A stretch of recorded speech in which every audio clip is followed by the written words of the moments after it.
காங்கிரஸ் கட்சியோட முக்கியமான தலைவர் யாருன்னு பார்த்தீங்கன்னா ராகுல் காந்தி ஜனநாயகம் படத்துக்காக ஒரு சப்போர்ட் பண்ணியிருக்காரு. என்னன்னு பார்த்தீங்கன்னா, ஜனநாயகனை முடக்க நினைப்பது தமிழ் கலாச்சாரத்தின் மீது தாக்குதல், தமிழ் மக்களின் குரலை ஒருபோதும் அடக்க முடியாது மிஸ்டர் மோடியை அட்டாக் பண்ணி இந்த பதிவு போட்டிருக்காரு. எதுக்கு பார்த்தீங்கன்னா, தளபதியோட ஜனநாயக படத்தை வந்து கோர்ட்ல கேஸ் நடந்துருக்கு, அதை ரிலீஸ் பண்ண விடாம தடுத்துட்டு இருக்காங்க.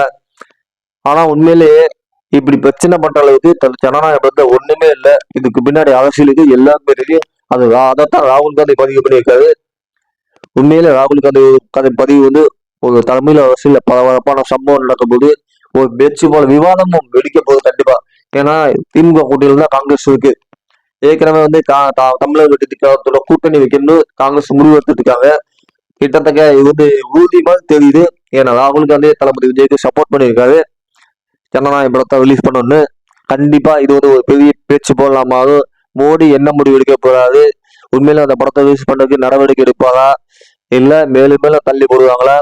இது மட்டும் இல்லாம 15ஆம் தேதி கோர்ட்டு தீர்ப்பு வர போது விசாரணை பண்ண போறாங்க உச்ச நீதிமன்றத்துல. ஏன்னா படக்குழு வந்து மேல்முறையீடு பண்ணியிருக்காங்க.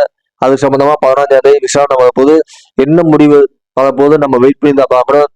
படத்தை ரிலீஸ் பண்றதுக்கு அனுமதி கொடுப்பாங்களா இல்ல மேலும் மேலும் தள்ளி போவா நம்ம வெயிட் பண்ணி தான் பார்க்கணும். அப்படி தள்ளி போச்சுன்னா அதை பத்தி கண்டிப்பா ஓடிடி ரிலீஸ் பண்ண அனுமதி கொடுப்பான்னு நினைக்கிறேன்.